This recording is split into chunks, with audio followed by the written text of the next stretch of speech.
Assalamualaikum warahmatullahi wabarakatuh. Saya Nur Hidayah binti Muhammad Nur akan membentangkan tugasan 2 penulisan akademik.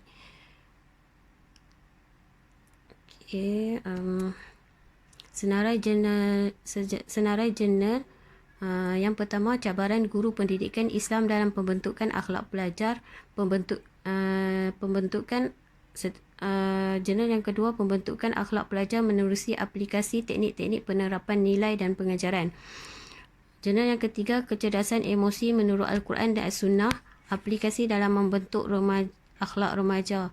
Jurnal yang keempat, penghayatan akhlak pelajar sekolah menengah. Jurnal yang kelima, faktor sosial dalam pembentukan akhlak pelajar sekolah menengah. Okey, seterusnya saya akan huraikan rujukan artikel. Rujukan artikel yang pertama. Artikel yang pertama terdapat 15 rujukan terdiri daripada jurnal dan laporan TV. Ditulis menggunakan format APA. Semua rujukan adalah yang terkini. Jurnal yang kedua terdapat 33 rujukan terdiri daripada buku, jurnal proceeding dalam dan luar negara. Ditulis menggunakan format APA. Terdapat rujukan terkini dan terdahulu. Jurnal yang ketiga terdapat 24 rujukan terdiri daripada pelbagai sumber, ditulis mengikut format APA. Jurnal yang keempat terdapat 23 rujukan terdiri daripada buku, jurnal dalam dan luar negara. Terdapat satu rujukan tahun yang lama 1966. Ditulis mengikut format UKM. Jurnal yang kelima terdapat 47 rujukan terdiri daripada buku, jurnal, proceeding dalam dan luar negara. Semua rujukan adalah tahun yang terkini. Terdapat satu rujukan 1977. Rumusan semua rujukan disusun mengikut abjad bahan rujukan pelbagai sumber. Okay, seterusnya, huraian bahasa dan gaya penulisan. Jurnal yang pertama menggunakan laras bahasa yang mudah difahami, penggunaan akronim berkaitan bidang yang dikaji secara berterusan. Jurnal yang kedua menggunakan laras bahasa yang mudah difahami, menggunakan ayat yang jelas, penggunaan koheren yang baik. Jurnal yang ketiga menggunakan laras bahasa yang mudah difahami, terdapat istilah-istilah dari metodologi kajian digunakan.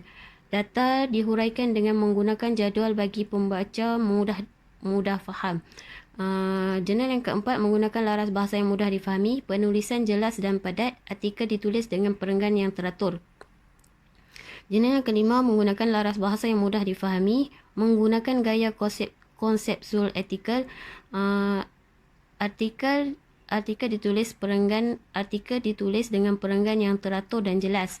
Rumusan secara keseluruhannya, semua artikel menggunakan bahasa yang mudah difahami. Okey, seterusnya perkembangan huraian. Jurnal yang pertama, huraian ditulis dengan jelas, artikel ditulis dan disokong dengan hujah dan fakta-fakta akademik.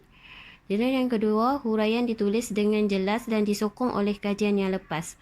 Penggunaan pendahuluan kandungan ayat dan kesimpulan dalam penulisan.